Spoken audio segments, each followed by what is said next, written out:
informarles que ante eso he decretado el estado de sitio en todo el territorio nacional. He informado al honorable Congreso.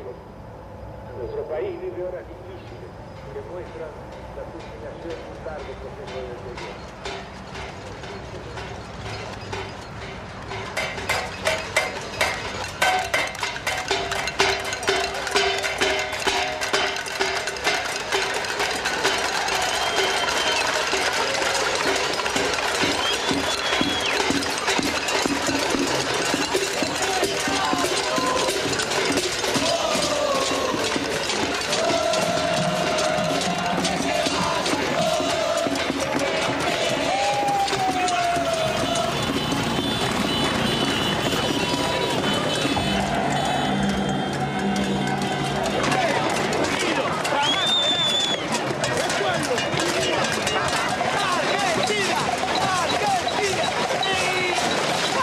Después de muchos años, cuando el país parecía sumido en la apatía, estalló la insurrección.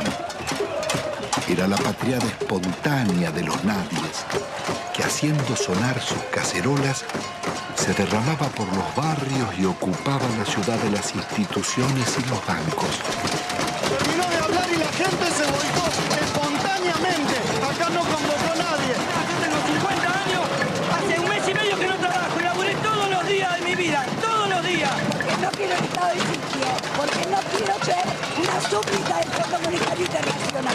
Es un modelo que no va más. Se tiene que ir de la Rúa y con él todos los delincuentes que lo apoyan.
Son trabajadores, amas de casa, empleados, jubilados y estudiantes, herederos de aquellos que por décadas habían desafiado dictaduras y persecuciones, soportado ajustes y en democracia traicionados.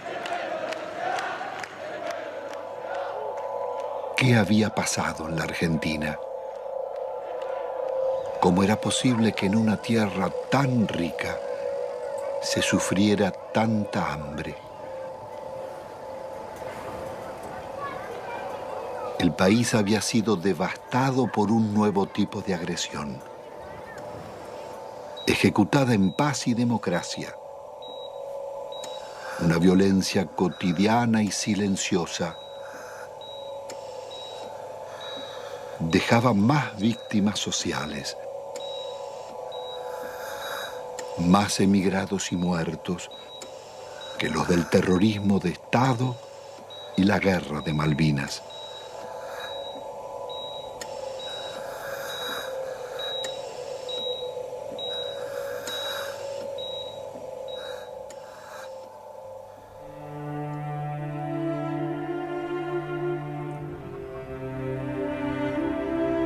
En casi 2 siglos de vida independiente, la deuda externa argentina ha sido una de las causas del empobrecimiento y la corrupción y uno de sus escandalosos conflictos.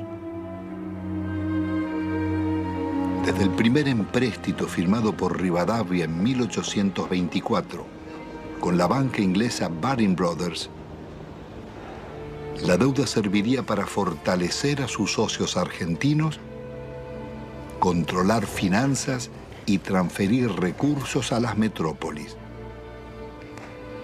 Desde entonces, la deuda externa estuvo ligada a los negocios y complicidades de casi todos los gobiernos, desde Mitre y Quintana a Menem y de la Rúa.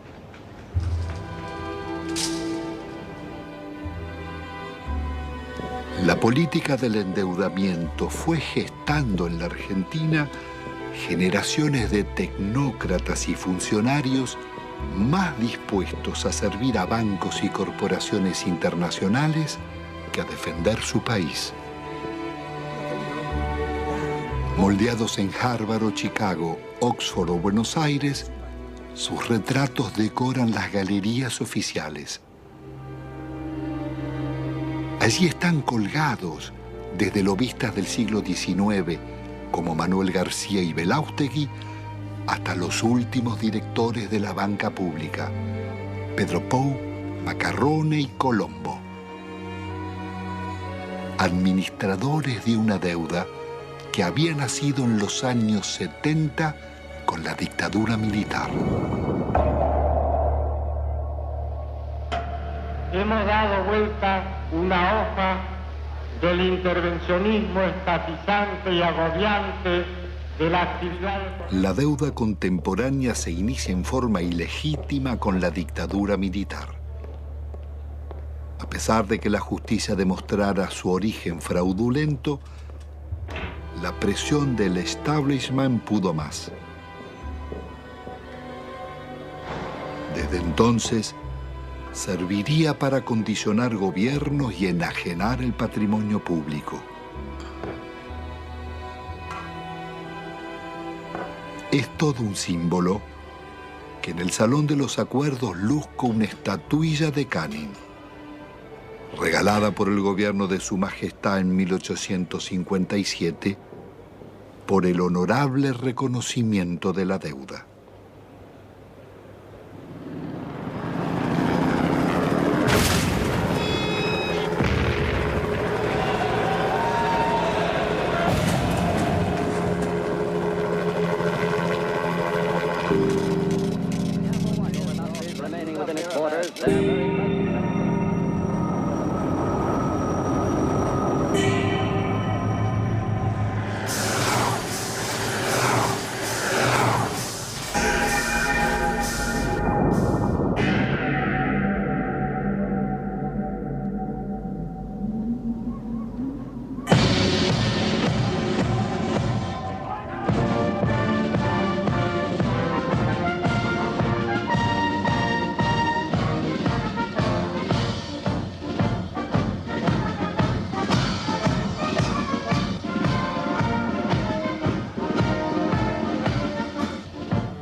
La alianza entre los bancos extranjeros y las corporaciones será el nuevo poder en la Argentina.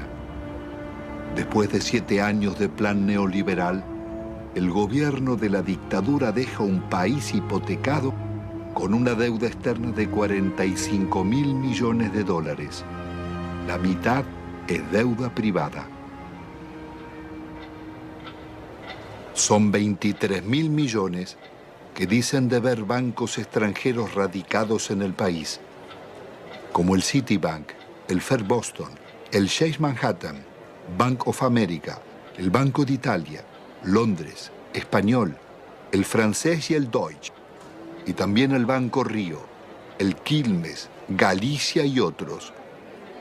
Multinacionales como ESO, Fiat, IBM, Ford, Mercedes-Benz, Swift, Pirelli, los grupos empresarios locales de Pérez Compán, Bulguerón y Bridas, Macri, Techin, Fortabat, Pescarmona, Gruneisin, Soldati, Cogasco, Celulosa y otras. Una descomunal deuda privada que un alto funcionario de la dictadura le pasaba al Estado, Domingo Cavallo. Doctor Domingo Felipe Cavallo. Convertido en superministro de Economía de los gobiernos de Menem y de la Rúa, sería responsable del permanente crecimiento de la deuda y de los mayores despojos que sufriera el pueblo argentino.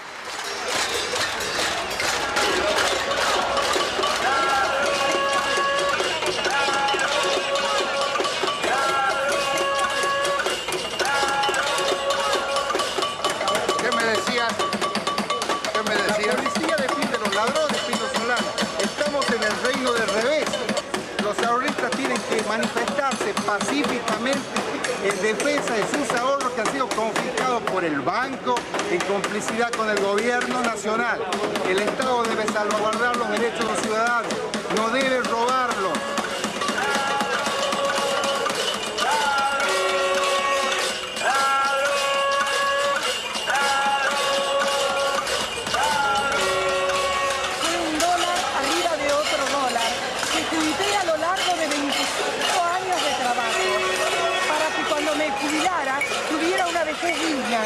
Cosa que el gobierno no me da.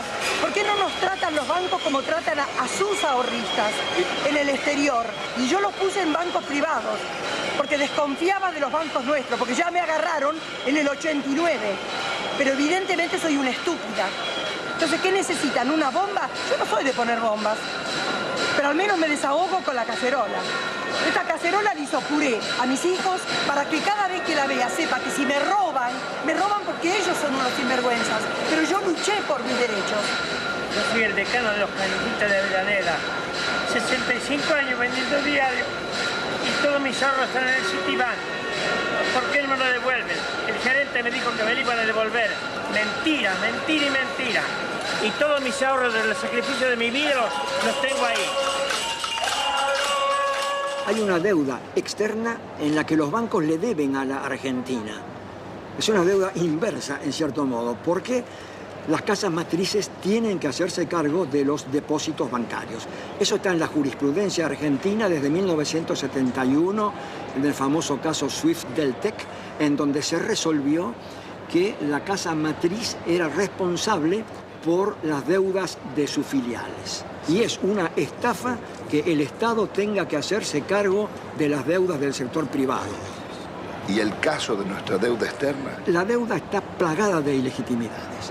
Primeramente hay una ilegitimidad de fondo. Es ilegítimo pagarle a los bancos cuando hay 18 millones de pobres y 9 millones de indigentes. Hay una prioridad humana en esto. Segundo, hay usura. La usura está aprobada tanto que si se hubiera aplicado una tasa de interés normal, la deuda externa se hubiera terminado de pagar en 1988. ¿Pero cómo fue la estafa? Hubo préstamos de las casas matrices a las filiales que eran movimientos intracompañía, que esos préstamos eran considerados deuda externa, cuando en realidad eran movimientos dentro de la misma empresa. se compraban dólares. Esos dólares se los depositaba en una cuenta en Estados Unidos. Con la garantía de esa cuenta daban otro préstamo que entraba al país. Se compraban dólares y así se lucraba indefinidamente con la tasa de interés. Es lo que se llamó en aquella época la bicicleta financiera, con la que se hicieron fortunas. Y precisamente los grandes beneficiarios fueron los grupos económicos que son los mismos de siempre. Al finalizar el gobierno de Alfonsín, la deuda externa se aproxima a 54.000 millones de dólares. Menem dejará en manos de la banca acreedora determinar cuánto se les debe. El Congreso jamás trataría la deuda, ignorando la Constitución y la denuncia de Alejandro Olmos. 10 años después, llegará a 130.000 millones. No confundamos a la gente con un mal concepto de la palabra deuda, porque todos queremos endeudarnos, pero después decimos que está mal que el país endeude. Cuando crece el crédito porque hay alguna endeuda, es bueno, la deuda es buena. Todos queremos darle crédito, todos hablamos que hay que darle crédito a la población, que está surgiendo el crédito hipotecario. Es bueno endeudarse, no es malo endeudarse. Se vuelve absolutamente pertinente una cosa que los norteamericanos inventaron hacia 1898 con la ocupación de Cuba. En ese momento había bancos españoles que le habían prestado a la autoridad colonial cubana. Los norteamericanos dijeron, si el pueblo de Cuba no ha sido beneficiado por estos préstamos, no hay deuda. En 1923, cuando un banco británico, entonces el Royal Bank of Canada, le prestó a un tiranuelo de Costa Rica que se llamaba Tinoco, unas uvas que estos utilizaron para sí mismos. El Royal Bank of Canada pretendió que Costa Rica le pagara y se produjo un pleito y el árbitro resultó ser un expresidente de los Estados Unidos, el presidente William Taft. El presidente Taft resolvió el litigio diciendo hay deuda, pero hay una deuda privada y no una deuda pública, porque no hay deuda pública si no hay un público, el público como destinatario, como beneficiario. Son actos que de ningún modo han beneficiado al público, más bien todo lo contrario. Han hecho que la persona que compra en un supermercado y paga el IVA resulte el quien paga finalmente estas deudas privadas de grandes empresas, de grandes compañías o de gente en todo caso muy rica. No cabe duda de que la deuda privada irregularmente estatizada, ilícitamente estatizada por el doctor Cavallo, debe ser absolutamente revisado. ¿Cómo se llama esa teoría, doctor? Se llama teoría de la deuda odiosa. Una directora del Fondo Monetario Internacional, Karen Lissaker, representando a los Estados Unidos, dijo, si aplicáramos la teoría de la deuda odiosa, toda la deuda del tercer mundo se caería.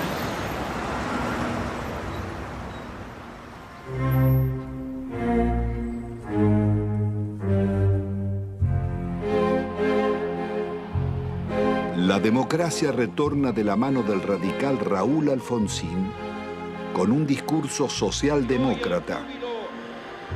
Promete defender los derechos humanos, dar batalla contra la pobreza y demostrar que con la democracia se estudia, se cura y se come. Al balcón del histórico Cabildo de la ciudad de Buenos Aires, el presidente de la República, la enorme responsabilidad de asegurar la democracia y el respeto por la dignidad del hombre en la tierra argentina.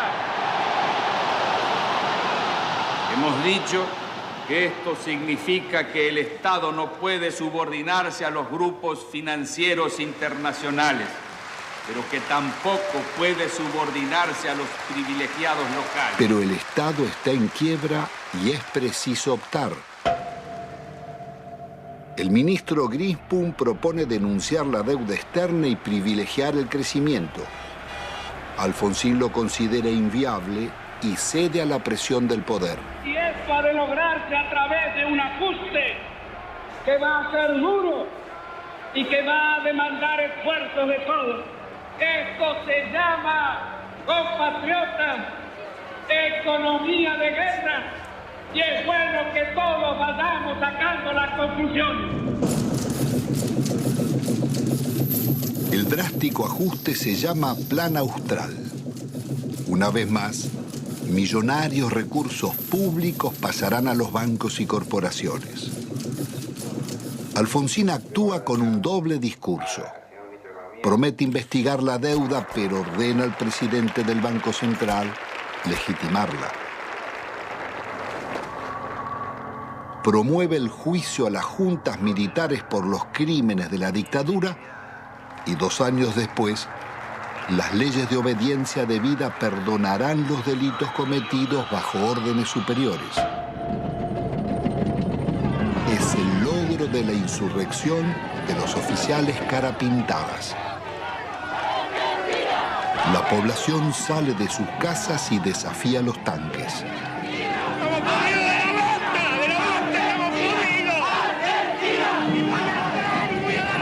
Alfonsín absolverá a los golpistas. Compatriotas, felices Pascuas. Los hombres amotinados han depuesto su actitud. Algunos de ellos, héroes de la guerra de las Malvinas, que tomaron esta posición equivocada. La derrota electoral del radicalismo acelera la crisis. Un golpe del mercado desata la hiperinflación y se producen saqueos en los supermercados. He resuelto resignar el cargo de presidente de la nación argentina con el que el pueblo me honrara desde el 10 de diciembre. Alfonsín debe renunciar 6 meses antes de finalizar su mandato.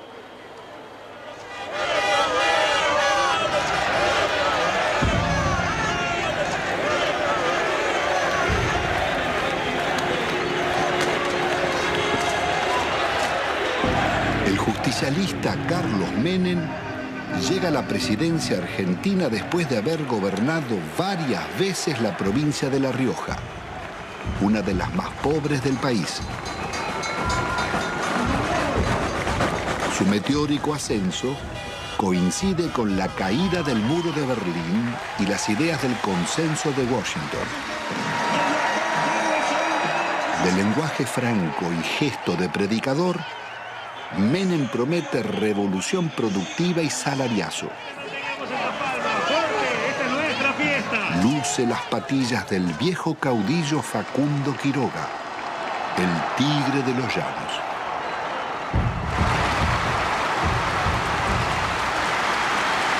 Argentino por argentino de pie, por los niños pobres que tienen hambre, por los niños ricos que tienen tristeza, por los hermanos sin trabajo, por los hogares sin techo, por las mesas sin pan, por nuestra patria. Yo les pido que me sigan, síganme, no los voy a defraudar, no los voy a defraudar, no los voy a defraudar.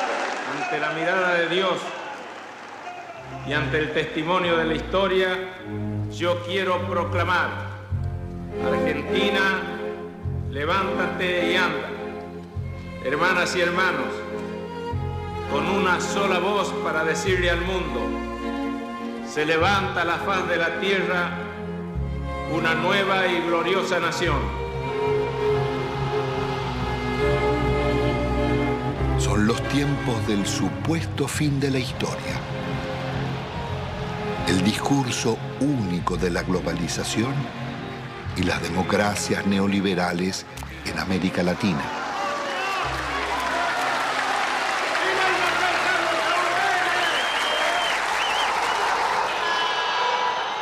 Días después, abandona las patillas y promesas reformistas y traiciona a sus votantes. El programa de gobierno será el de la minoría liberal conservadora que lidera el ex golpista Álvaro Alzogaray. Hoy todo cambió y una nueva relación ha comenzado. También una nueva forma de vivir y de pensar. Aunque todos parezcamos los mismos, un cambio decisivo y fundamental se ha instalado entre nosotros. Y es un hecho de justicia histórica que este cambio lo realice un presidente justicialista, cerrando así el ciclo que comenzó hace 40 años. Jamás nadie como Menem había osado llevar la traición como bandera, ni ejecutar con tanto cinismo acciones contra la nación. El travestismo del nuevo jefe va a pulverizar medio siglo de resistencias populares. Impone la ideología de la derrota frente al modelo global. Indulta a los jefes de la dictadura y traiciona a millones de trabajadores que soportaron la represión. Abandona el antiimperialismo popular y la política de no alineamiento de Perón y Evita para establecer relaciones carnales con Estados Unidos. Su programa será el del Banco Mundial y el Fondo Monetario.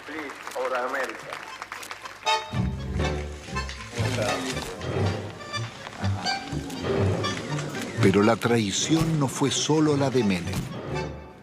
Buena parte de la dirigencia político-sindical tiró por la borda una vida de resistencias.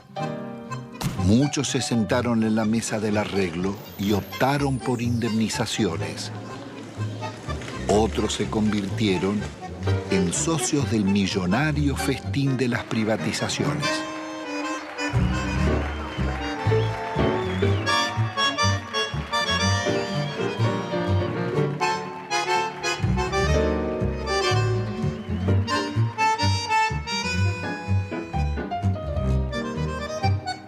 Senador Cafiero, usted que es un dirigente histórico del justicialismo, ¿cómo explica la traición de Menem?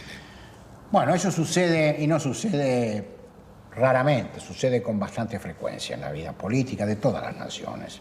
Hay un librito chiquito francés que se llama El elogio de la traición, donde se demuestra o se dice que es absolutamente intrínseco a la política la traición. Es decir, usted para llegar tiene que mentir, porque si usted dice lo que realmente piensa, la gente no lo va a votar. Y creo que eso se aplicó en la Argentina. Se aplicó siempre, pero con mucha mayor intensidad, admitámoslo, durante los gobiernos de Menem. Él mismo ha dicho que si hubiera dicho lo que él pensaba hacer, no lo hubieran votado. Entonces, dividió, a mi juicio, en una actitud que no guarda mucha correspondencia con la ética política. Pero esta es la realidad que vivimos. Después cambiaron ciertos parámetros internacionales, y bueno, y el modelo se fue agotando. Se fue agotando. ¿Cómo interpreta usted la existencia de una real mafiocracia? Poder económico, los bancos y la clase política. En eso, Pino, no quiero abrir un juicio, diría yo, absoluto. Mi larga vida humana y política me dice que a veces hay que relativizar un poco las cosas. No todo es blanco y negro. No todo es corrupto y puro. Hasta la misma sociedad argentina en su conjunto no puede atribuirse la pureza y asignarle la corrupción a sus clases dirigentes. En definitiva, las clases dirigentes emanan de la propia sociedad. En la Argentina no solo hemos fallado los políticos, y yo asumo la parte de culpa que me corresponde. Yo podría decir que han fallado muchos estamentos dirigentes de la sociedad argentina, y que si hay que hacer un juicio general, estamos todos en el infierno del Dante. Bueno, es indudable que la traición es muy efectiva. La traición es de una potencia política fenomenal, justamente porque es traición, porque te cala en lo más hondo, porque viene por la espalda, porque no estás preparado, porque se da de quien menos la esperás, si no, no sería traición. En ese sentido, el PJ es el alumno más desarrollado, más excelso de esa visión que expone Cafiero. Yo no tengo duda que si a esta sociedad le ofreces a votar San Martín o el Hombre Araña, elige a San Martín. Ahora, si le das a elegir entre el Hombre Araña y el Caballero Rojo, después la solución no se la podemos adjudicar a la sociedad. Entonces, sociedad con escaso protagonismo. Partido que defeccione de sus ideas históricas y se pone al servicio del enemigo. Movimiento obrero reducido, achicado por la desindustrialización y copado por los traidores. La justicia disciplinada a esas transformaciones que se iban a realizar. La oposición con escaso margen de maniobra. El resultado concreto.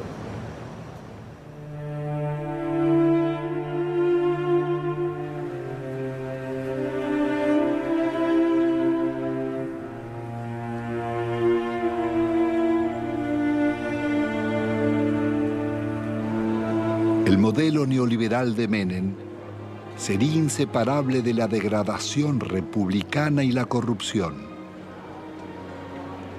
Su plan político requiere una Corte Suprema de Justicia y tribunales federales adictos, más la delegación de poderes especiales por parte del Parlamento. Al mes de haber asumido, consigue su ley de leyes, la reforma del Estado, que le abre las puertas a las privatizaciones. El Senado de la Nación trata hoy una ley trascendente para el país, que por primera vez va a atacar en forma frontal las deficiencias estructurales que tiene el Estado Nacional en su conjunto y a través también de sus empresas públicas. Nuestro reconocimiento en nombre del presidente de la República Argentina, porque con este proyecto en su ejecución iniciamos la revolución productiva.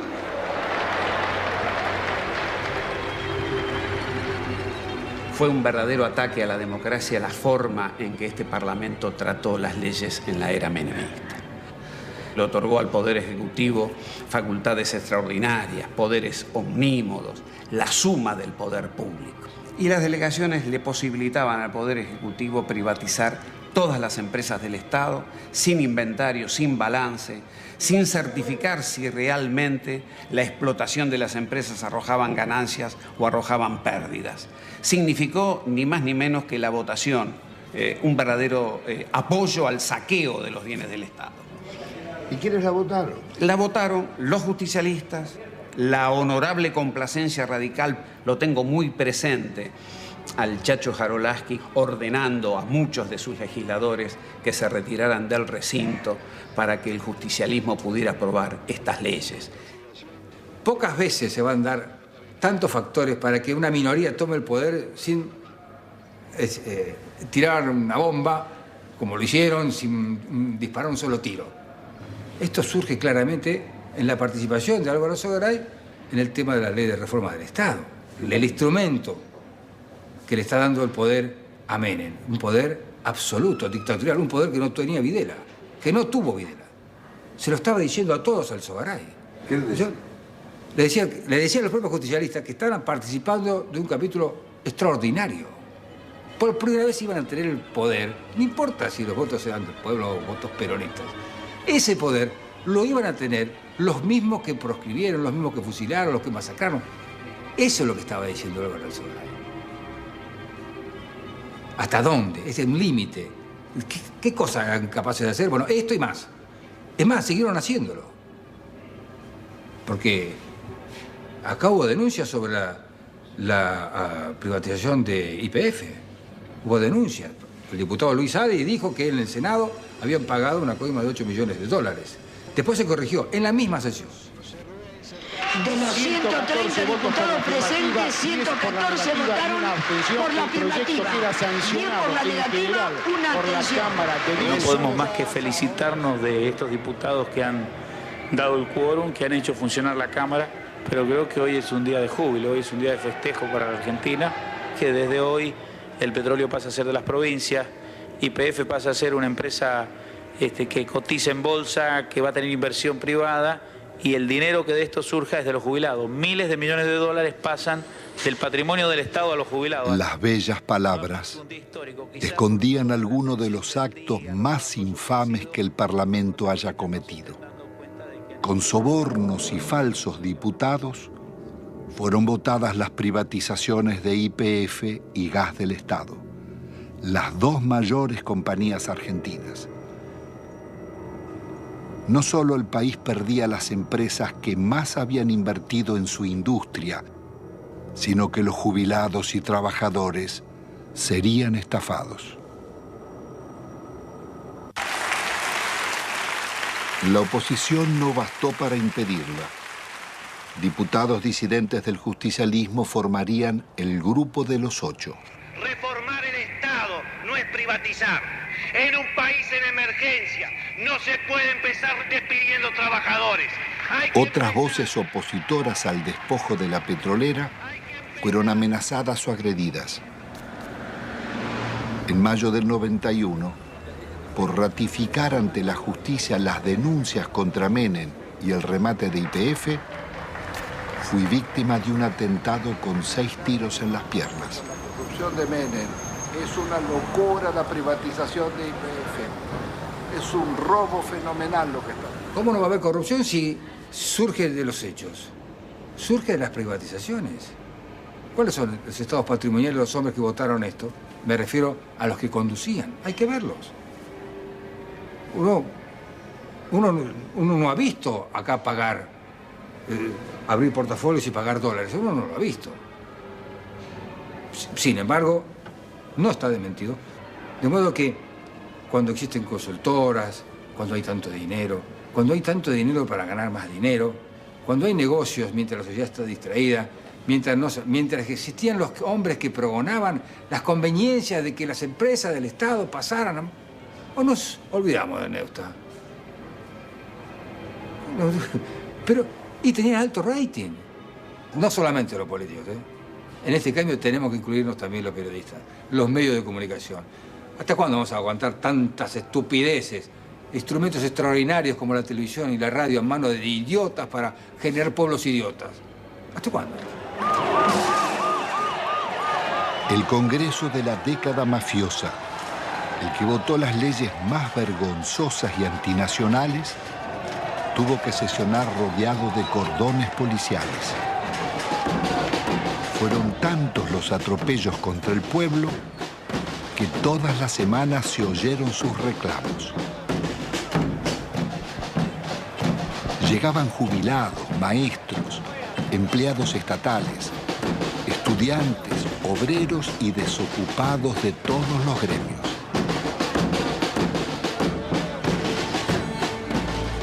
Comenzaron los tiempos oscuros en que el presupuesto nacional se aprobaba en Washington antes que en el Congreso. Y el ministro Dromi llamaba a la resignación porque el país estaba de rodillas.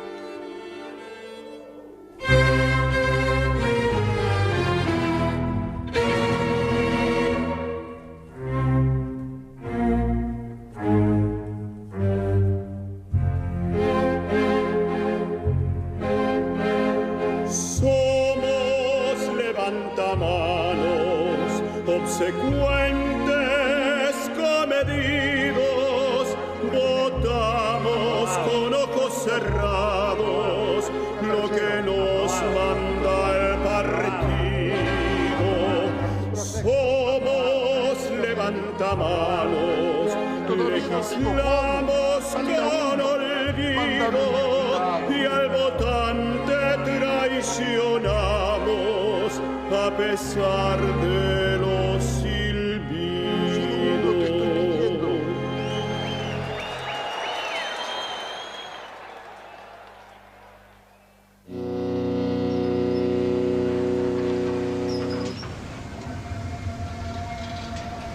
El instrumento concebido para consolidar el modelo es el plan de convertibilidad. Abre las importaciones e impone por ley una mentira. Un peso vale $1.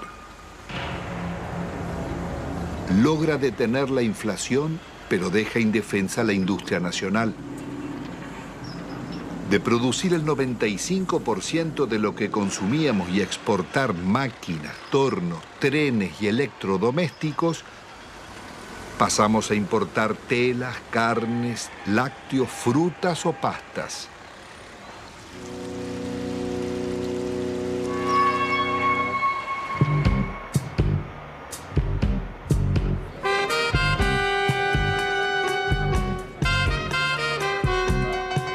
El país se dolariza. Todo podía pagarse en pesos o en dólares. Pero con inflación cero, las tarjetas de créditos y los bancos cobraban intereses usurarios del 50% anual, cuando en Estados Unidos y Europa eran del 7%. La fiesta del dólar a un peso impidió competir a comerciantes y empresarios llevándolos a la quiebra. Desaparecerían miles de industrias y talleres, textil, metalúrgica, autopartista, manufacturas domésticas y muchas otras.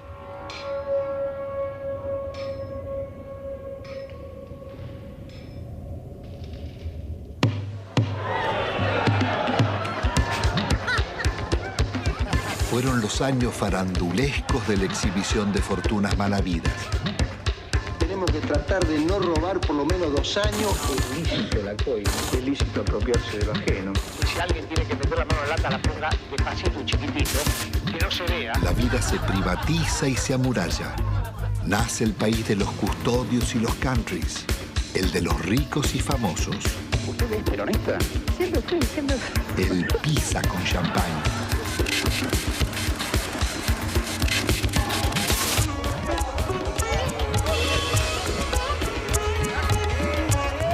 Tocar YPF, tocar el petróleo en Argentina era tocar a la madre, era lastimar a Gardel, era ofender la bandera. El petróleo bajo la tierra no le sirve a nadie, a ninguno. Esto pasa cuando no usas la cabeza. Y yo creo que todos tenemos derecho a una cuota de frivolidad de cuando en cuando. De gran seductor que usted tiene, ¿si le molesta un poco? No, todo lo contrario, me ayuda.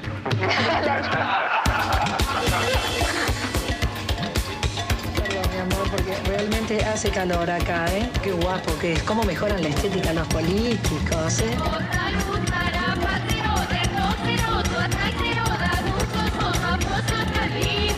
Estoy apasionado por este modelo económico, que es mentira que produzca más pobre, que lo fabrique.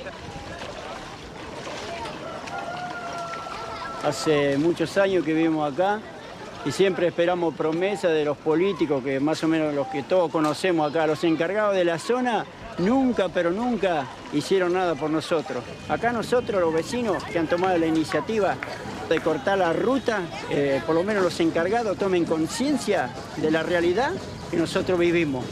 Los chicos no pueden ir al colegio. Cuando hay un enfermo al fondo, no puede salir porque no puede entrar a la ambulancia, no puede andar un coche. Nosotros queremos vivir dignamente, como merecemos. Somos gente pobre, somos gente humilde. Nosotros no queremos comprar ilusiones. Que nos vengan a nosotros con un asadito, con una ropita, con una botita para los chicos. Y nosotros queríamos que ese rollo se entube. Había todo el dinero, todo lo necesario, pero el dinero que hicieron se lo llevaron ellos. Nos robaron. Si ponemos a hablar de robar, ellos fueron los artífices, digamos, los que enseñaron al pueblo a robar. Ya no pasamos a ser solamente la maestra que antes enseñaba, sino para ser el contenedor social en la escuela.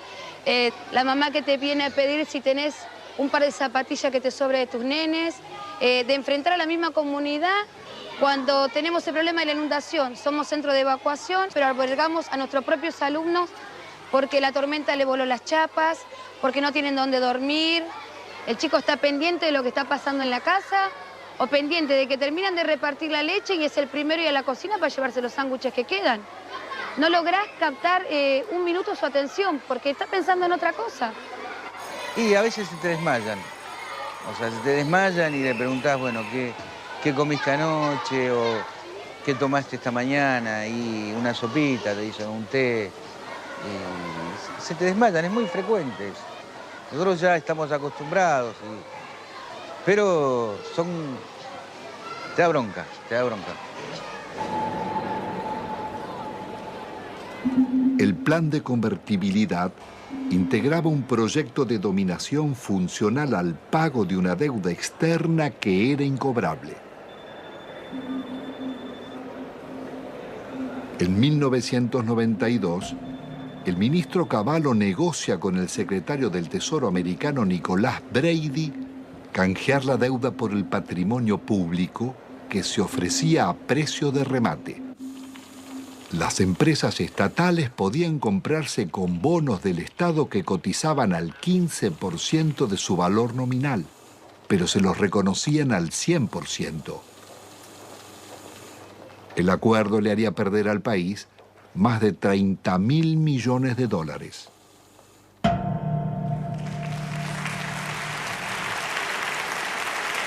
El gobierno de la Nación Argentina cumplimenta esta noche 7 cabalísticas privatizaciones, 7 sectores estratégicos del quehacer nacional. Encaramos las privatizaciones de la televisión, de los teléfonos, de instalar el sistema del peaje, de instalar la concesión vial o la concesión ferroviaria, también de privatizar las radios y de incorporar, por supuesto, la privatización de la empresa estatal de la aeronavegación. Nosotros hemos ideado un decálogo que dentro de unos días se conocerá, que es el decálogo menemista de la reforma del Estado. El mandamiento 1 son palabras de Menem, él no lo conoce aún. El mandamiento 1 está extraído de sus muchos discursos, dice así: nada de lo que deba ser estatal permanecerá en manos del Estado.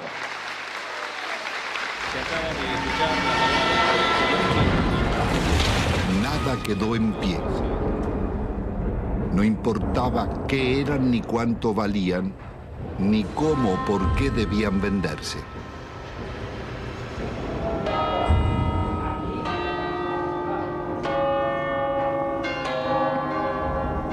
Más allá de los siglos y los métodos, las concesiones de bienes del Estado serían continuidad de las viejas explotaciones coloniales.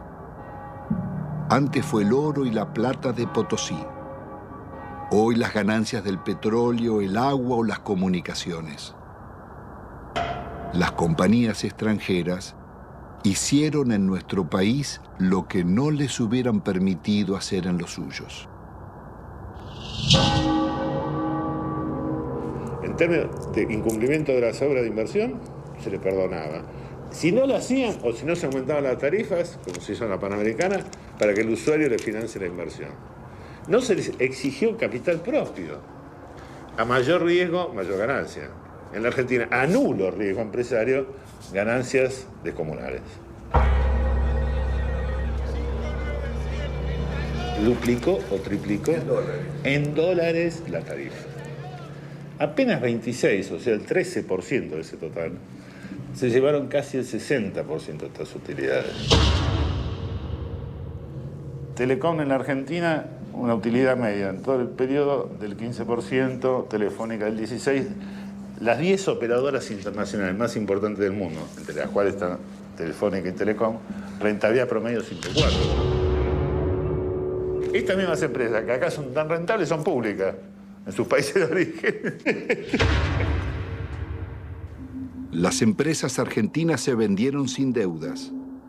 El Estado se hizo cargo de 150.000 despidos exigidos por los concesionarios.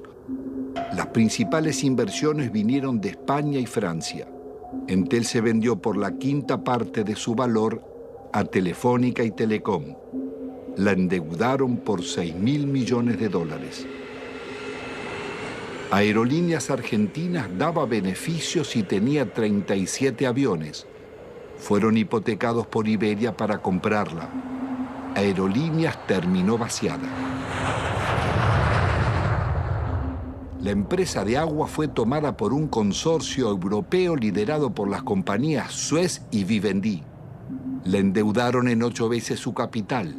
Obtuvieron rentas excepcionales y no realizaron las obras convenidas.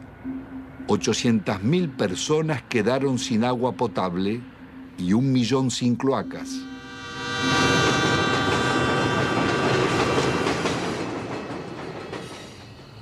Quizás no exista en la historia nacional un vaciamiento igual al de los ferrocarriles. Fue el mayor golpe que sufrieron las economías regionales. Miles de familias tuvieron que emigrar. Había 36.000 kilómetros de vías Solo quedan 8.000. 95.000 puestos de trabajo, quedan 15.000. Después de una década, el Estado paga más subsidios que antes y debe al Banco Mundial $700 millones prestados para pagar despidos, más otros 700 millones de intereses por haber suprimido 80.000 puestos de trabajo.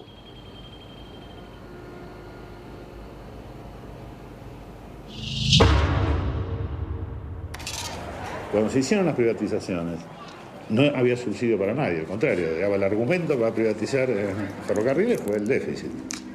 Hoy están subsidiados hidrovías, los ferrocarriles, los concesionarios viales. La magnitud del subsidio recibido por las rutas nacionales fueron 1.100 millones de dólares.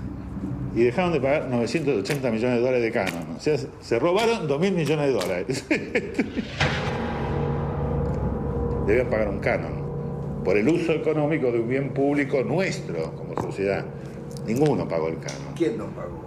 Ninguno. Ni los concesionarios viales, ni el Correo, ni Unequian. Sistemáticamente la seguridad jurídica en Argentina fue unilateral. Es para las empresas. Pues, siempre que renegociaron en contra de los usuarios y consumidores. ¿Cuál es la razón para que siga funcionando semejante impunidad? La política. Y los negocios políticos y los acuerdos políticos. Las privatizaciones se hicieron a la medida de las corporaciones. La patria contratista financió todas las campañas electorales, todos los gobiernos, todos los golpes de Estado y realizaron todas las obras públicas.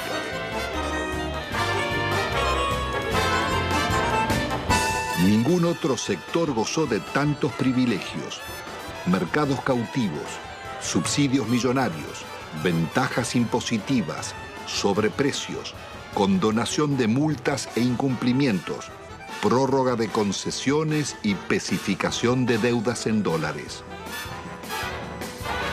Fueron expertos para no cumplir los contratos con el Estado, defraudarlo, litigar contra él. Estos son Sogma y Sideco de Macri, Bridas de Bulgeroni, Loma Negra de Fortabat, Pecom de Pérez Compán, Techín de Roca, Benito Rollo, Pescarmona y otras.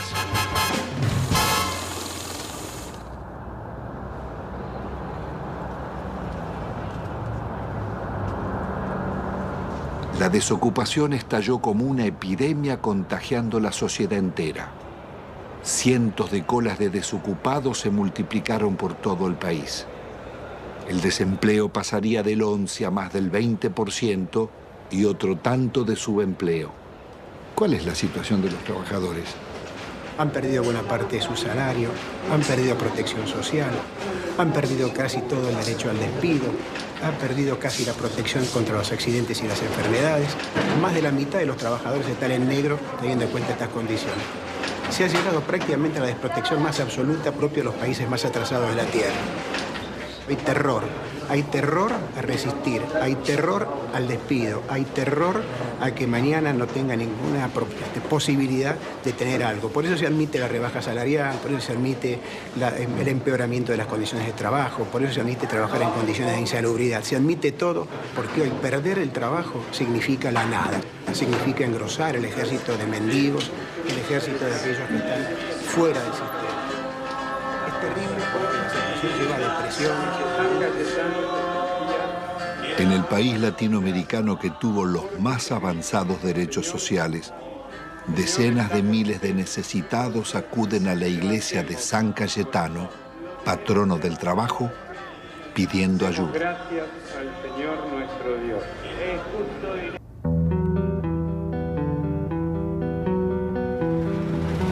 Argentina es un caso único en el mundo y en América Latina. No se conoce un país que haya entregado su gas y su petróleo sin haber perdido una guerra. Hay que pensar que fue una verdadera traición al país de una clase dirigente.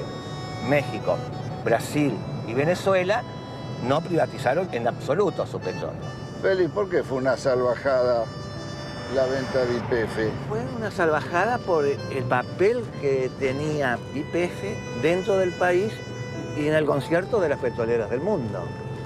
Uno tiene que recordar que cuando Mosconi constituyó la primera empresa estatal del mundo, YPF, se tomó el concepto de que el petróleo es un bien estratégico y la venta de los combustibles un servicio público de interés nacional.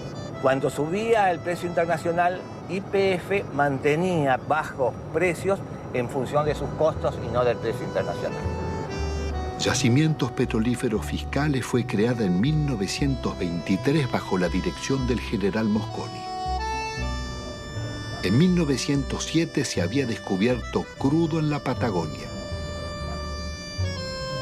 A pesar de sus detractores, la industria petrolera pudo desarrollarse sin depender del capital externo, siendo un modelo para América Latina. Fue tan exitosa su expansión que recaudaba tanto como la provincia de Buenos Aires y detectó reservas por $200.000 millones.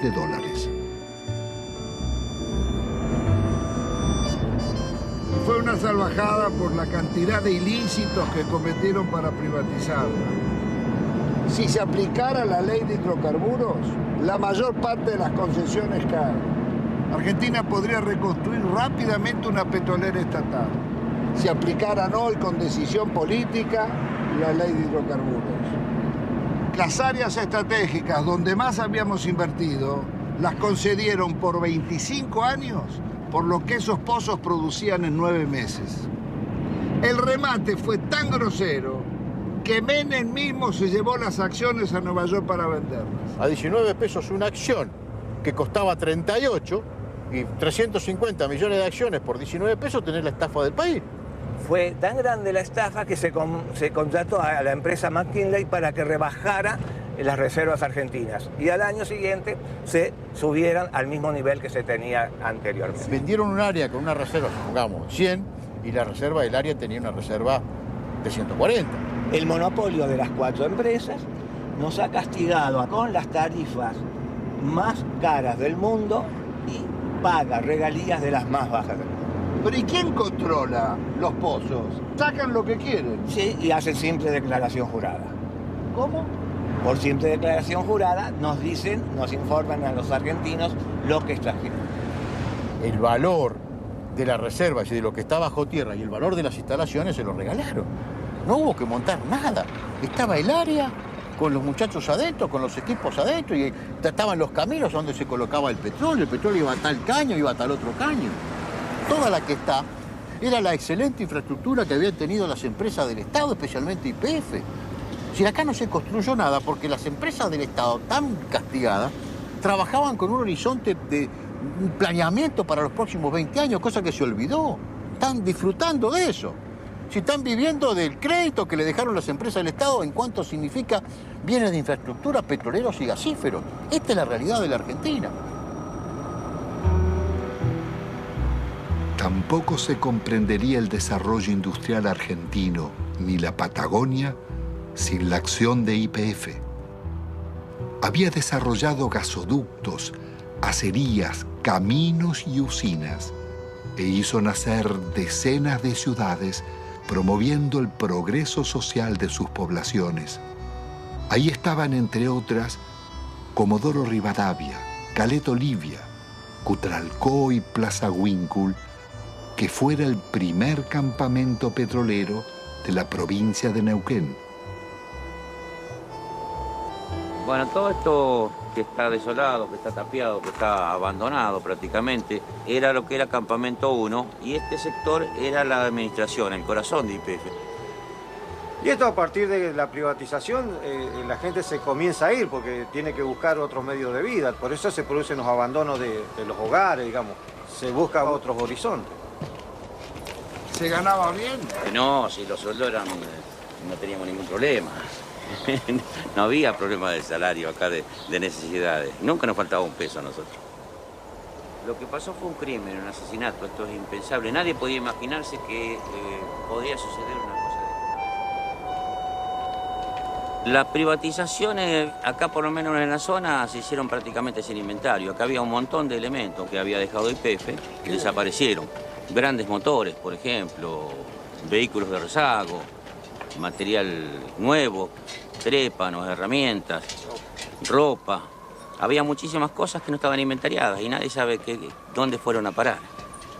Acá se puede desarmar un galpón que nadie sabe dónde está, ni cómo está, ni por qué está. Bueno, esto es lo que queda de la empresa PEXE, que fue formada por el sindicato petrolero SUPE, para que los trabajadores de alguna forma hacerle creer de que iban a ser empresarios. La empresa presenta quiebra, hay sueldo, plata que nos deben. Eso contaba con la complicidad de la gente del SUPE que sabía de todo esto. Ellos conocían muy bien el desmantelamiento que se estaba haciendo de YPF.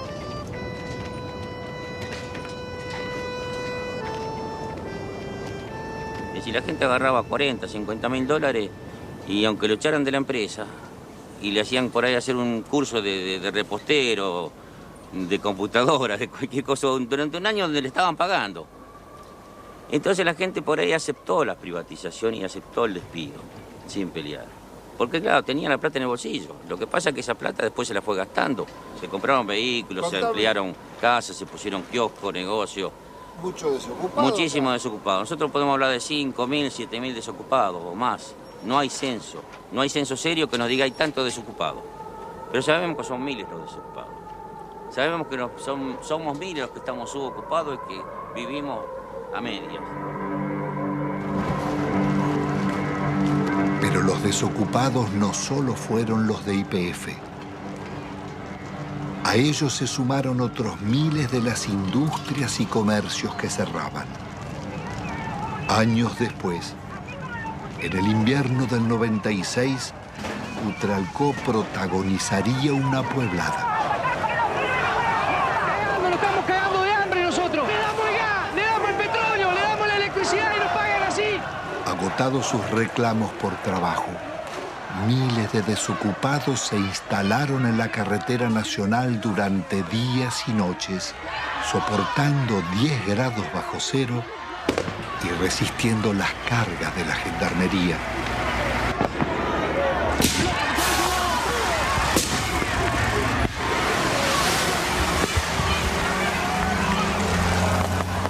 Con una victoria, estaban haciendo el movimiento piquetero y su primer corte de ruta. Me retiro del lugar y las fuerzas que vinieron conmigo también. La jueza ordenaba el retiro de la gendarmería. ¡El pueblo ganó! ¡El pueblo! ¡El pueblo ganó! ¡El pueblo ganó! ¡El pueblo unido jamás será vencido! ¡El pueblo unido jamás será vencido! ¡El pueblo de la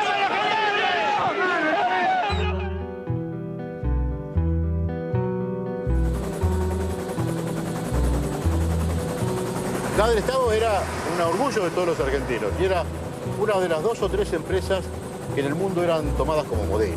¿Por qué, Gustavo? Porque tenía un manejo de desarrollo gasífero en un país muy especial, con los yacimientos muy lejos, que era prácticamente un relojito.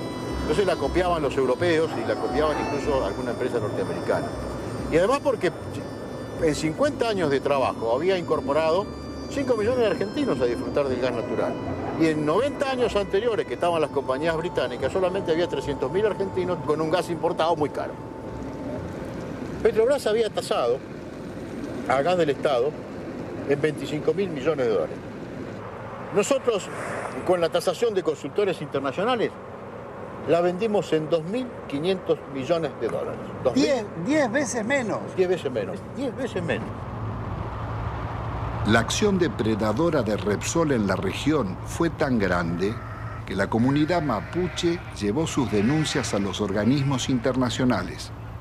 Bueno, acá nos encontramos en el lugar donde un integrante de la comunidad construyó su vivienda y que bueno, no la pudo habitar porque cuando hizo el pozo de agua para sacar agua se encontró que no tenía agua, no había agua pura, sino que lo que encontró fue gasolina. Este es el caño que puso mi papá en el año 95, supuestamente para sacar agua, para el consumo y para para sembrar algo. Y ahora ustedes van a ver qué fue lo que sacó. Sacó gasolina. Les voy a mostrar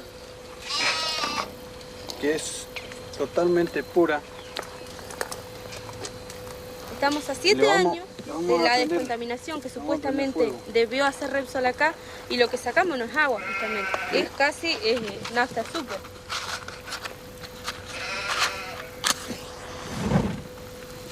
Ahí está.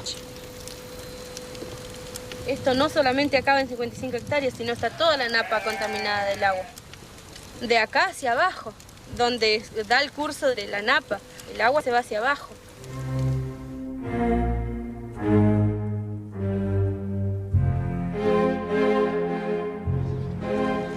Carlos Menem pacta con Alfonsín su reelección a cambio de una reforma constitucional donde se incluyen nuevos estatutos y un tercer senador por la minoría que favorece al radicalismo.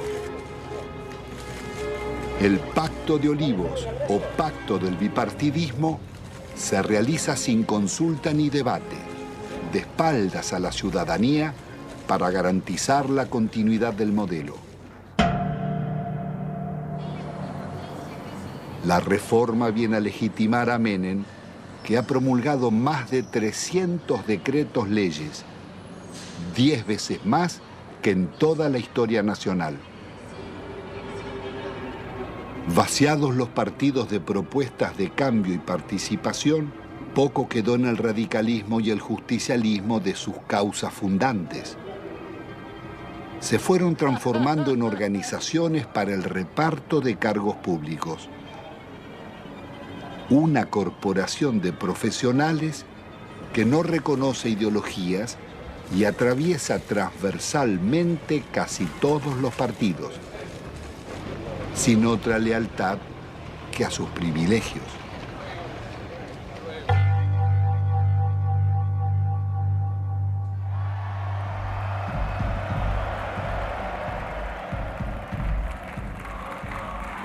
De la otrora poderosa Confederación General del Trabajo, solo queda el eco de antiguas multitudes.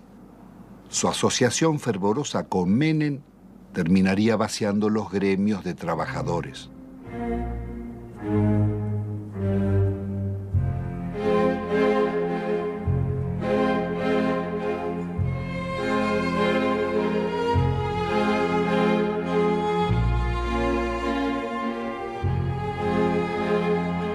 Entre besos y abrazos, los gordos de la patria sindical negociaron a los trabajadores e hicieron fortunas personales.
La sociedad argentina le reprocha haber sido parte imprescindible de un pacto mafioso de impunidad que se consolidó en nuestro país en la década del 90.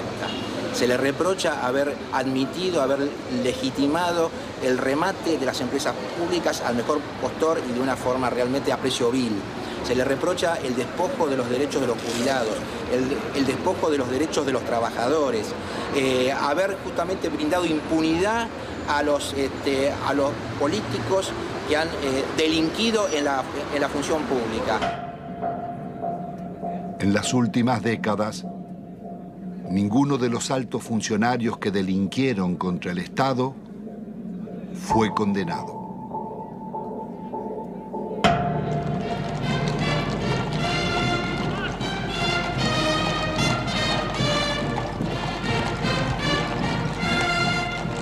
Al amparo de una justicia dicta, la asociación espuria entre la corporación político-sindical y el poder económico-financiero consolidará la mafiocracia. Desempeñar con lealtad y patriotismo el cargo de Señores, menuda tarea es la de conducir la marcha de un país, sobre todo en los tiempos difíciles y complejos del mundo actual, cuando términos como patria, bien común, moralidad, respeto al otro y amistad social se encuentran en baja o desmonetizados.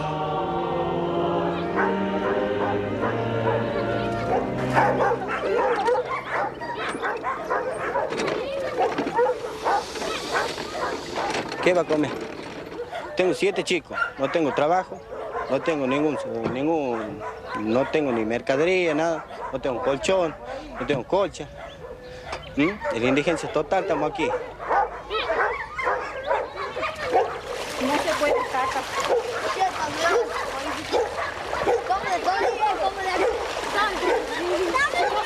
Así ya cayendo de las casillas. Nunca dan nada por aquí. No me pasa y ve. ¡Chica! Mira la condición que yo estoy viendo. Mira cómo se me ha mojado todo. No tenemos ayuda de nada. No sé, se creerá que somos perros, no sé qué se creerán que son los hijos de nosotros. A mí jamás me han ayudado con nada. Yo no tengo ningún plan, a mí no me dan ningún plan. No me pagan nada, no tengo nada. A mi chiquita les doy de comer polenta, hervido, eso les doy de comer. O mate cocido, porque no tengo. La verdad no tengo. Usted mismo ve, se me moja todo porque no tengo con qué me dan una casilla. Nadie me da una casilla. Siempre han prometido, sí, me han anotado todo, pero no me han dado nada. Nunca, a mucha gente, a la señora que está ahí, a toda ella. Doña Mariela, usted también venga después.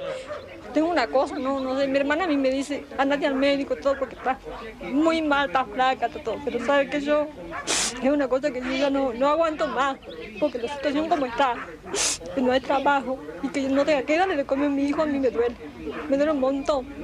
Tiene que ella me pregunta, mamá, ¿qué vamos a comer? Y yo, ¿qué les voy a contestar? No hay, no tengo. Ellos no entienden, son chicos, pero uno le tiene que decir la verdad. Tiene que decir la verdad, pero bueno, a mí me duele decir que no tengo que darle de comer, pero es la verdad.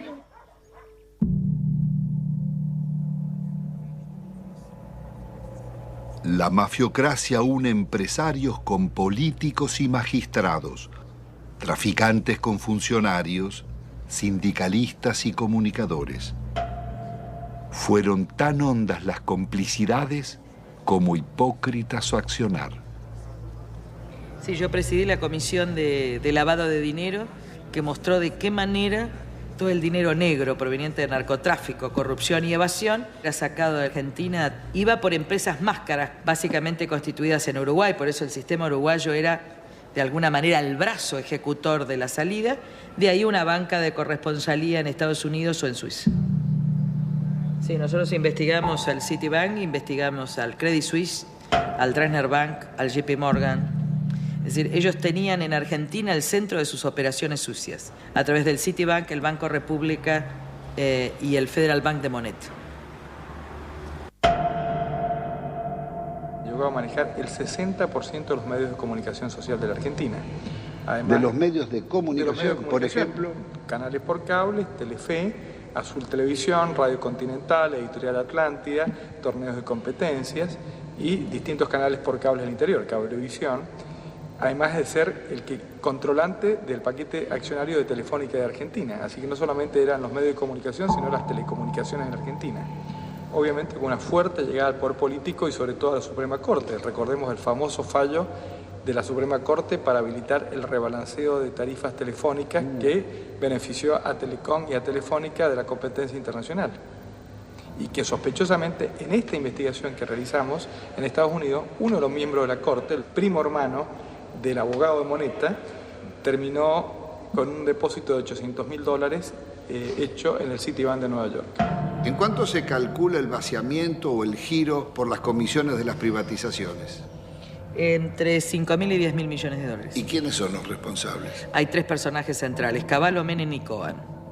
Es decir, en el periodo de los últimos 10 años. Y un banco lavador, el Banco General de Negocios. Ahora, también detectamos nosotros coimas pagadas al gobierno de Alfonsín, básicamente al Banco Central de la República Argentina, por parte del BCCI, un banco lavador de narcotráfico que después financió el 80% de la campaña de Menem.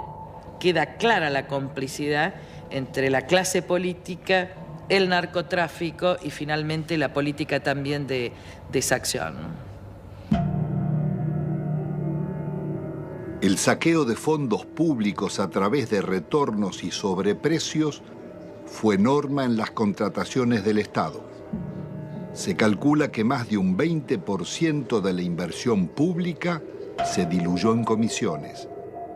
El ministro Manzano, aludiendo al presidente, diría: robo para la corona.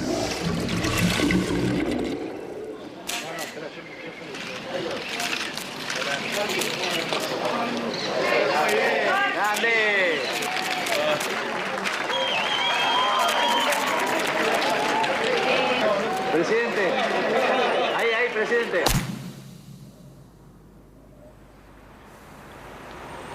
Uno de los mayores focos de corrupción fue el PAMI, Obra Social de los Jubilados.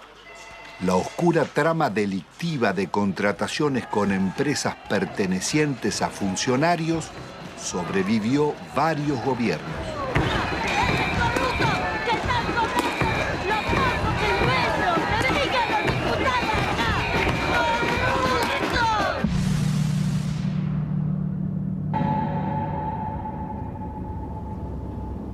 Yacyretá es una de las más grandes represas de llanura del mundo, con un dique de contención del río Paraná de 67 kilómetros de largo. Fue la mayor obra financiada por los argentinos y la caja negra de la política nacional desde la dictadura en adelante. ¿Cuál fue el mecanismo de la corrupción en Yacyretá? Bueno, fue sobrevaluar siempre los valores de las obras, alargar los plazos de obra, llevar la obra hacia adelante como hoy estamos sin poder terminarla y generando costos, porque estamos hablando de 13.000 millones, pero todavía no sabemos cuándo la vamos a terminar. 5 veces más costaba. 5 veces. Le doy un ejemplo concreto. La reprogramación 85, evaluada en 30 millones de dólares, que fue informada durante varios años al Banco Mundial y al Banco Interamericano de Desarrollo. Ese valor terminó firmándose en el año 89 en 180 millones de dólares.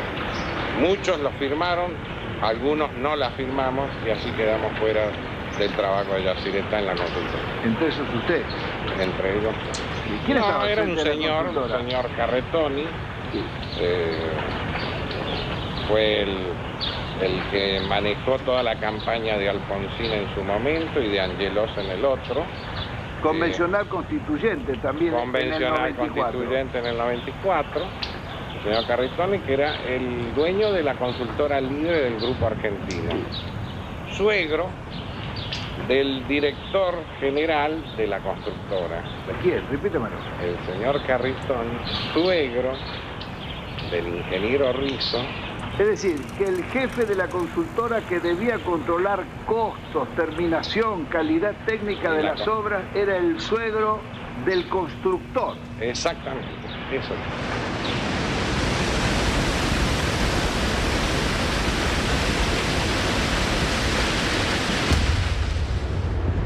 La Argentina enviaba armas rumbo a Ecuador en guerra con Perú, en momentos en que la Argentina era garante de la paz entre Ecuador y Perú. Violábamos también con armas hacia Croacia y hacia Bosnia, violábamos la disposición de Naciones Unidas para esta maniobra, fabricaciones militares, conducción del ejército argentino, fábrica militar de Río Tercero, por donde pasaron la mayor cantidad de armas que venían desde el norte argentino con zona liberada.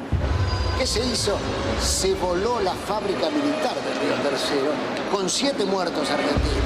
Después de marzo del 95, era menester hacer desaparecer todos los rastros, entre ellos los documentos, los inventarios y todas las huellas que podían demostrar de que aquello no fue una casualidad, sino fue una clara intencionalidad al servicio del encubrimiento. ¿Quiénes componían esa banda para la asociación ilícita? Califican como jefe de la asociación ilícita a un expresidente de la República, Carlos Saúl Menem. La lista no es aquí terminante, ¿no? Hay muchos más, pero hay también algunas circunstancias como estas. Los suicidios, muertes accidentales. Se cae un helicóptero enfrente al hipódromo argentino en el campo de polo, donde muere uno de los hombres claves. El general Juan Carlos Andreoli. Se suicida con mano invertida el capitán Estrada, hombre que ha formado parte de las bandas del terror en los tiempos horrorosos en la República Argentina. En este cuadro, lo que hoy falta investigar es dónde está la plata que se robaron. Carlos Menem, su cuñado Emir Yoma, Cavallo y otros involucrados en la causa del contrabando de armas serían arrestados. Pero la Corte Suprema los dejaría en libertad. El delito impregnó la dirigencia en todos sus niveles. Ministros, jueces y altos funcionarios fueron llevados a la justicia por causas de corrupción, como los justicialistas Alberto Coan, Gerardo Sofovich, Juan Carlos Alderete, Matilde Menéndez, María Julia Elzogaray, Carlos Grosso, Claudia Bello, Triaca, Dadone, Grisanti, Amira y Emir Yoma, Vico y Espadone, los funcionarios radicales Del Conte, Mazorín y muchos otros, y los candidatos presidenciales Angelós y Masachesi. Me pongo al frente de lo que hace a combatir la corrupción.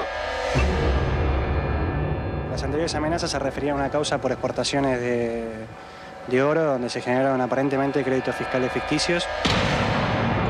Si no querés que te arruinemos en el trabajo y la vida, deja de romper las pelotas, me corta en el brazo. Durante los años de Menem, las mafias se desarrollaron bajo la complacencia del gobierno y seguirían actuando después. Su accionar dejó decenas de secuestros extorsivos, asesinatos, robo de vehículos, muertes dudosas o por gatillo fácil, falsos accidentes y suicidios nunca esclarecidos.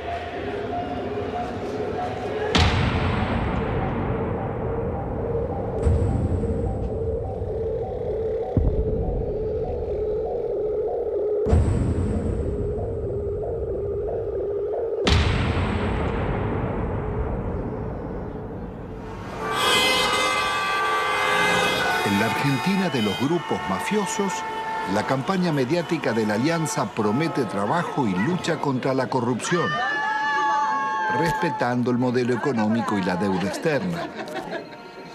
Integrada por el Partido Radical y el Frente de Centroizquierda Frepaso, propone investigar a funcionarios, pero sin tocar la macrocorrupción de las privatizaciones ni el despojo financiero del país. Fernando de la Rúa y Carlos Álvarez derrotan al candidato justicialista Eduardo Duhalde. El nuevo gobierno continuará con las políticas recesivas del Fondo Monetario. ¡De la Rúa! ¡Arriba de la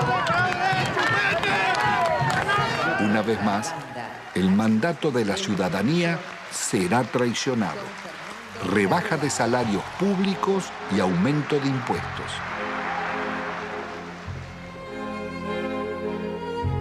De la Rúa viaja a España llevando la prórroga de la concesión del yacimiento de gas más rico del país, Loma de la Lata, para la petrolera Repsol.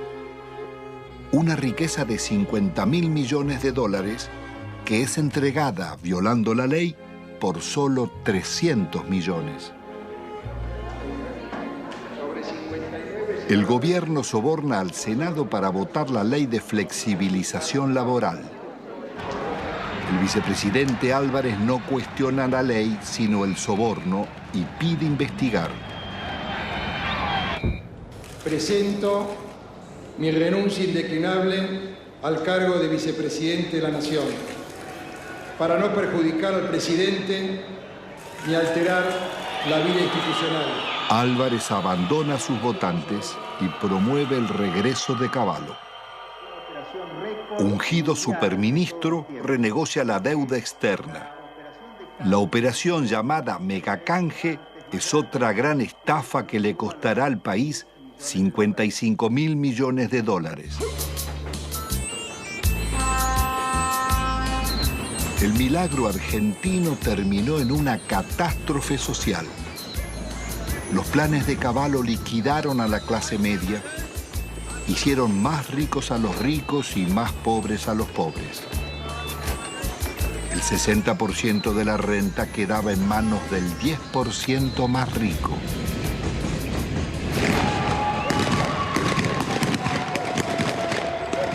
Está padeciendo la gente tiene hambre, somos guerrilleros, mira la hambre que tenemos. De la Rúa opta por la represión. 2 jóvenes desocupados son asesinados en Corrientes al desalojar un puente. Otros 3 piqueteros baleados en Salta y Jujuy. Jamás un presidente constitucional había dejado tantos muertos en tan poco tiempo.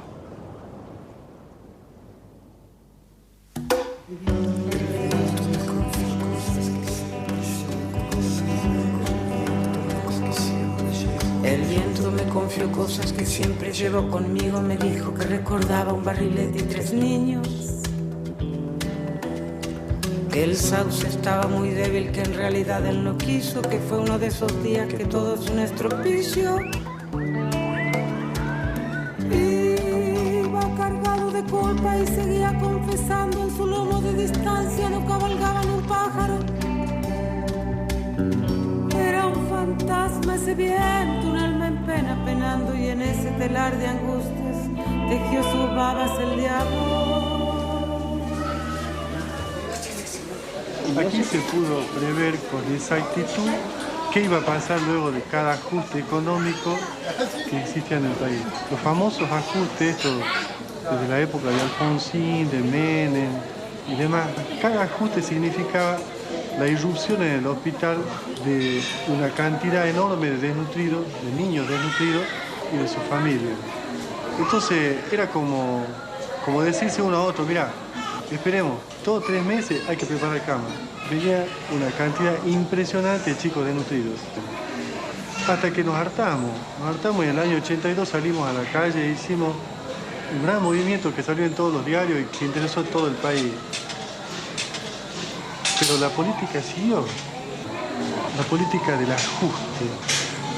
Cada ajuste era una puñalada en el corazón para un médico que venía aquí porque sabía que después de ese ajuste, 3, 4, 5, 6 veces más, los chicos que nacían en ese periodo no iban a comer. Entonces íbamos a tener esta cantidad de chicos y de ahí nació este documento que nosotros hicimos hace poco que dice, otros toman las decisiones, nosotros lo vemos morir. Pero resulta que cuando nosotros empezamos a leer, traducíamos bibliografía del inglés.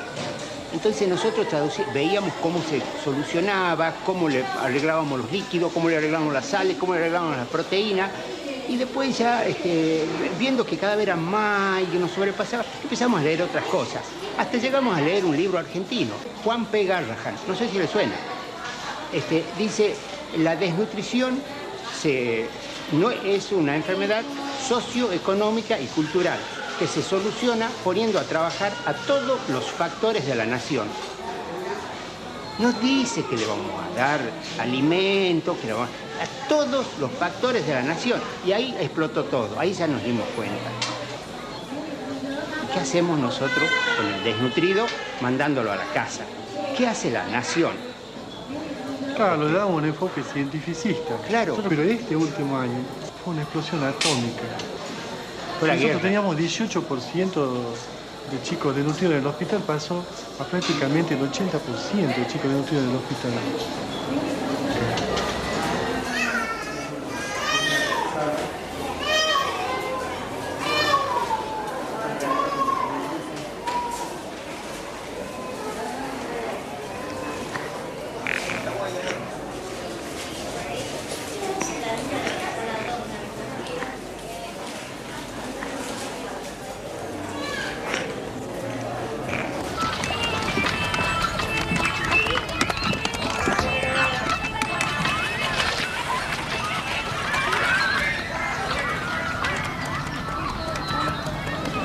Ustedes ven un basural, los niños sin padre, una chica de 14, 15 años embarazada, ningún padre, un montón de los hijos de nadie, donde comen un día sí, un día no. Y yo le digo a esa chica que tiene 14, 15 años, mira, dale a tu nene para que la diarrea, pollito, polenta, lechecita, agua limpita. Y bueno, eso es una falta a la ética, eso es una crueldad inconcebible. ¿Cómo le voy a decir si ella está comiendo de la basura? Los chicos viven de la basura. Estos son sobrevivientes de la tercera generación de desnutridos, o de la segunda generación, los que están dando a luz estos chicos. Porque cuando se produce el fenómeno mueren muchos chicos. Los que logran sobrevivir, sobreviven con baja estatura, con menos fuerza, con menor capacidad intelectual, pero no por eso dejan de ser personas. No por eso deja de tener sentimientos. Eso de calificarlos como si fuera un subproducto de la sociedad es indignante. Son personas como vos y como yo. No solamente desde el punto de vista de los derechos, sino desde el punto de vista de que también le duele un hijo, de que también le duele una criatura que se le muere, que se le enferma, y de que también tiene derecho a tener su casa, su agua potable, su comida todos los días, su trabajo. Los derechos, aquí hablamos de derechos humanos. ¿Qué derecho humano tiene esta persona? Se le han pisoteado todo, absolutamente.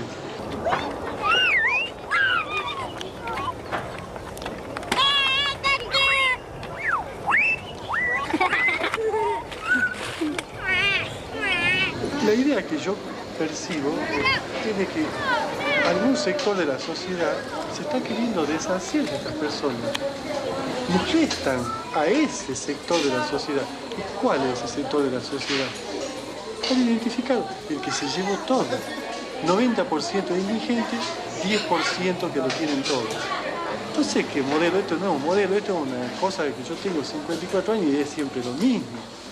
La historia es ajustemos. El que vino no sabía ajustar y sigamos ajustando. Y se cagan todos. Y los chicos se los va corriendo como de la mesa y caen abajo y no comen nada.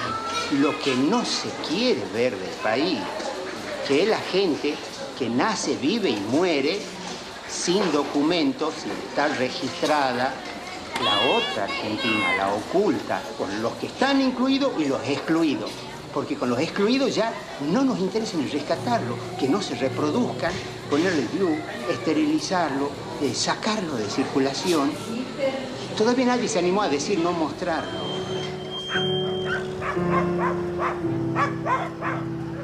Produciendo nuestro país una riqueza alimenticia capaz de satisfacer 300 millones de personas.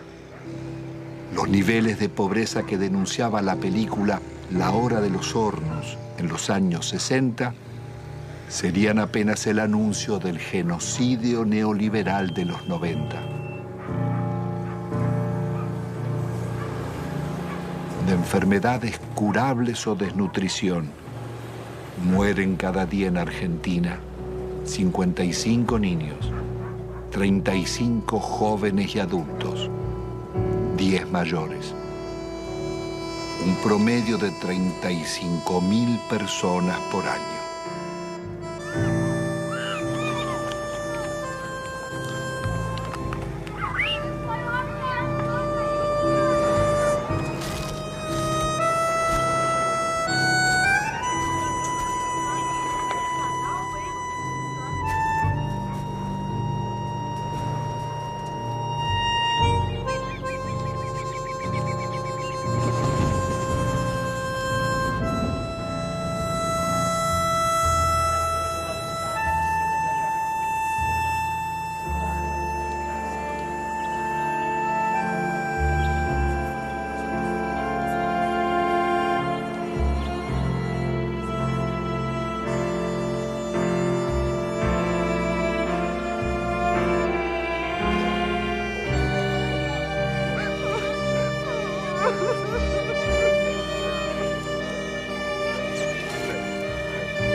El país era presentado al mundo como el modelo a seguir. El Fondo Monetario homenajeaba a Menem en Washington por el milagro argentino. Presidente, esta foto para mí va a ser estupenda para mí. Para mí también. Mi popularidad, la suya no sé. No sé, vamos. Ya no sé. Me parece que ya le dije que una foto con el diablo siempre es peligrosa. No, por favor. La responsabilidad de nuestros gobernantes en el genocidio social no exime a los organismos internacionales ni a sus mandantes, Estados Unidos y Europa, ni a las injustas relaciones comerciales del norte con el sur. Los programas económicos neorracistas que dieron grandes beneficios a costa de segregar y producir la muerte prematura de millones de personas son crímenes de lesa humanidad en tiempos de paz. Sus autores y ejecutores no pueden gozar de impunidad.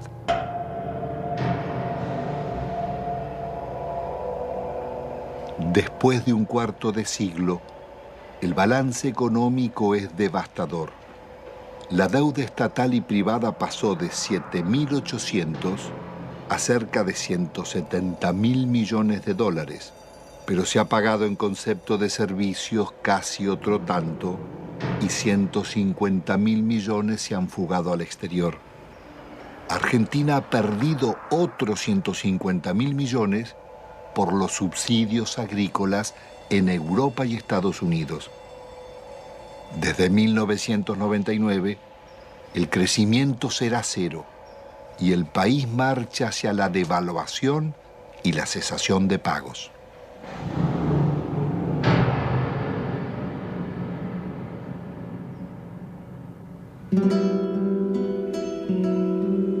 Al terminar esta memoria, quizás quede el sentimiento que la realidad no puede cambiarse, o que los responsables del saqueo son los triunfadores y nosotros los derrotados.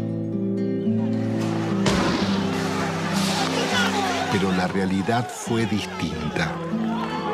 Ni la dictadura, ni Menem, ni de la Rúa consolidaron sus proyectos, ni los bienes concesionados se perdieron para siempre porque pueden recuperarse.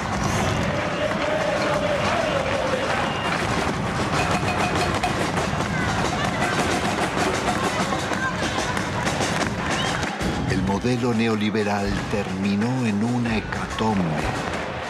Sus responsables no pudieron vender todo lo que deseaban, ni los mayores bancos públicos, ni los grandes astilleros Río Santiago, ni las usinas termonucleares, ni Yacyretá, Salto Grande o EPEC.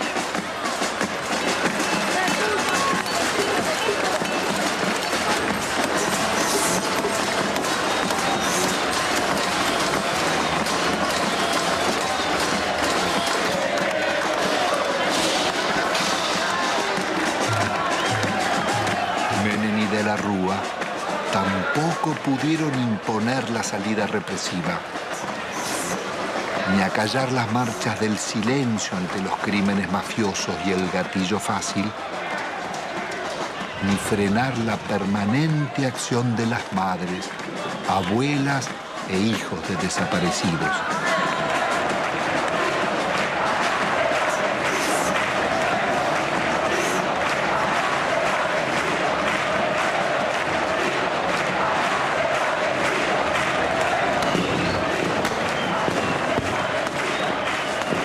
Se los impidió otra historia, la de miles de luchas y movilizaciones de resistencia del movimiento social desarrollado durante la década.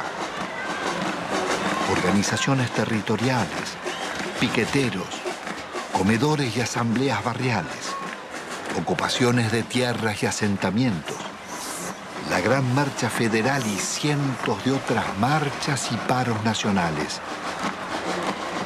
El CTA, las fábricas recuperadas por los trabajadores, las continuas protestas de jubilados, las mujeres rurales en lucha, estudiantes, ahorristas, comerciantes y artistas culminaron en esa pueblada espontánea de diciembre que, como el 17 de octubre o el Cordobazo, cambiarían la historia argentina.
Pido mirada para nosotros la gente.